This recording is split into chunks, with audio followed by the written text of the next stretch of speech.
countless pieces of our technology, and even needed to maintain the atmosphere of Nibiru, which was apparently damaged by some past aggression. So resource extraction is a big part of it too. Resource extraction, energy, signaling. These pyramids are multi-purpose tools. And the precision. Oh, the precision is mind-blowing. A line towards Orion, the constellation, with a variation of no greater than 6 millimeters. 6 millimeters. How? Calculations projecting events 500,000 years into the future, including cosmic impacts. It's called a prodigious feat. Architectural genius mixed with, well, unbelievable foresight. 500,000 years. That's hard to fathom. And the pyramids aren't just functional signals, they're an invitation, a call to future spacefaring humanoids saying, find us, here's the cosmic address. The peak points to Orion, the eye of God. A message across time and space. But there was a hidden plan too, right? Yeah. Something about a deep base. Yes, exactly.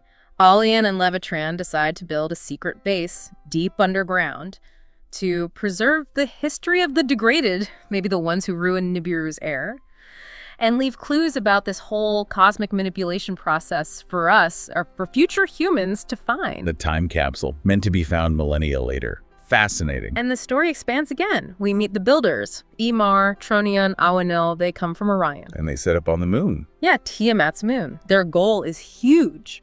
Transform it into a place for beings with some cultural diversity. They focus on the far side, the hidden side, to stay hidden from Tiamat. Cultural diversity. On the moon, what does that even mean? An outpost? It sounds like it. They planned deep excavations, artificial environments, different atmospheres for different species. It was meant to be the main base of the Guardians. So the Guardians needed a headquarters off-world. Makes sense, strategically. And then comes this alliance. Salalina, she's a refamed woman, a different species. She proposes working with the Anunnakis. And she has something valuable. Incredibly valuable. A precious liquid from her world. It can temporarily soften any natural material, let you mold it, then it rehardens. Like programmable stone. Kind of. Imagine building with that. It drastically cuts down construction time for stonework. Ah, so that's how they could move those massive blocks for the pyramids and other structures. Seems like it. The Anunnakis had the anti-gravity tech to lift the softened blocks. She had the softening tech. No need for massive humanoid labor forces. A perfect partnership. Mutually beneficial. Speeding everything up. Yeah. Love her. But even with all this progress, the internal conflicts are still simmering. Really boiling over, actually. Between the brothers, Enki and Enlil. Yeah. Enki, he actually likes Tiamat, likes the primates. He's leading the pyramid building. Yeah. But Enlil, he just wants to go home. He's desperate. And he tried to sabotage things? Twice. Tried to destroy our camp. The sources say he even detonated a nuclear device. A nuke. Yeah. Killed most of the test subjects, the specimens in their labs, forced them all to retreat into orbit for a while. It shows how deep that division ran. It's extreme. What happened to Enlil? He ended up under severe observation. The sources even say he seemed possessed by some strange force. So something was seriously wrong there. Maybe more than just wanting to go home. Possessed? That adds another layer of mystery, or perhaps manipulation. Could be. But despite all that chaos, they kept working with the early humans in Eridu. Teaching them things. Yeah, agriculture, animal domestication, even a type of writing. This was the dawn of an era, the sources say, in which gods and men coexisted. Huge leaps forward for humanity. Coexistence. But it didn't last forever, did it? No. Eventually, the gods, the Anunnakis, mostly leave. They return to the stars. But they leave behind watchers. Watchers. And these watchers, over time, get venerated and adored as divinities by humans. We gradually lose contact with the reality of who the astronauts were, even though we inherited some of their knowledge. So history becomes myth.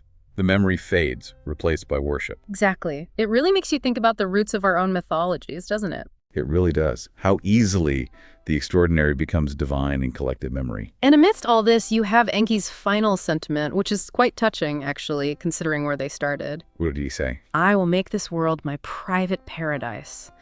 I very much want to see the humans here grow and progress, and I will personally watch over them. I've learned to love these primitive beings. Wow.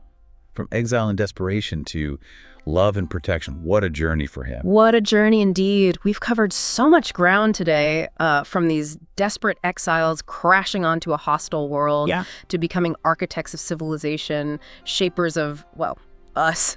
humanity itself. It's an absolutely staggering narrative. It really is. You got this blend of incredible technology and just raw, brutal survival. The ethical questions about creation, about manipulation, they're huge.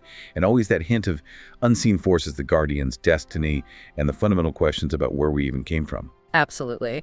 So maybe the final thought to leave you with is this. Think about how choices made way back then, maybe in moments of sheer desperation or calculated strategy, how they could ripple out across thousands, millions of years, shaping not just a planet's geology, but the very nature of a species, our species. And maybe ask yourself, how much of what we consider our solid reality today might just be built on the echoes of things like this, these forgotten cosmic interventions? Waiting for us perhaps to finally look up and find that cosmic address.